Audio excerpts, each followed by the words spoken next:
नमस्कार मंडळी, अर्चनाज kitchen journey या चॅनलमध्ये तुमचे मनापासून स्वागत आहे। आज आपण विदर्भाची शान असलेला विदर्भ स्पेशल असलेला सोले भात बनवणार आहोत। हिवाळा सुरू झालेला आहे आणि या सीझनमध्ये तुरीच्या शेंगा येतात आणि विदर्भाची खासियतच आहे की तुरीच्या शेंगा आल्या की प्रत्येक घरामध्ये सोले भात नक्की बनणारच।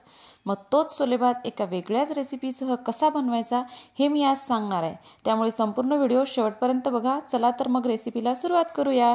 सर्वप्रथम आपण वाटण बनवूयात। एका मिक्सरच्या भांड्यामध्ये 4-5 हिरव्या मिरच्या, 4-5 लसणाच्या पाकळ्या आणि थोडंसं जिरं घालून बारीक करून घेऊया। मग 3 वाटी तांदूळ स्वच्छ पाण्याने धुवून घ्यायचा। मग गॅसवर कुकर ठेवून तेल गरम होईपर्यंत आपण साहित्य बघून घेऊयात।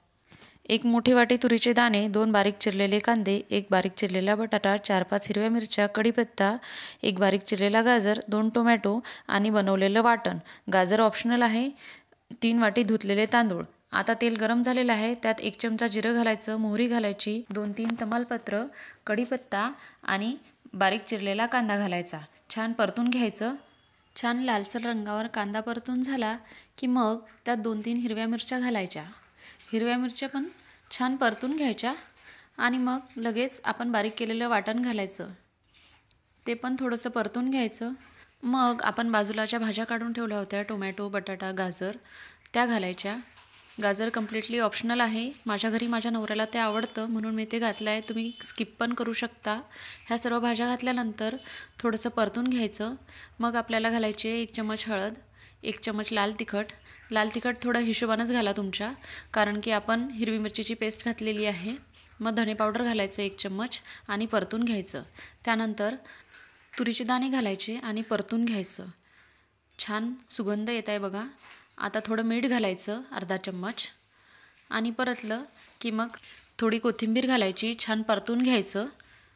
आणि स्वच्छ धुवून ठेवलेले जे तांदूळ होते, आपण 3 वाटी तांदूळ घेतले होते, ते पण त्यामध्ये मिक्स करायचे, छान परतून घ्यायचे। 3 वाटी तांदूळासाठी मी 6 वाट्या पाणी गरम करून घेतलेलं आहे। सर्वात शेवटी आपल्याला याच्यामध्ये घालायची आहे 1 चम्मच बिर्याणी मसाला आणि गरम पाणी घालून छान उकळी आली की झाकण बंद करून 2 शिट्ट्या काढायच्या आणि गॅस बंद करायचा। बघा आपली शिट्टी झालेली आहे आणि 5-10 मिनिटानंतर कुकर पण थंड झालेला आहे। छान झाकण उघडल्यानंतर भारी वास येतो एकदम। अजून थोडी कोथिंबीर घाला। मस्त चमचमीत असा सोले भात आपला तयार झालेला आहे।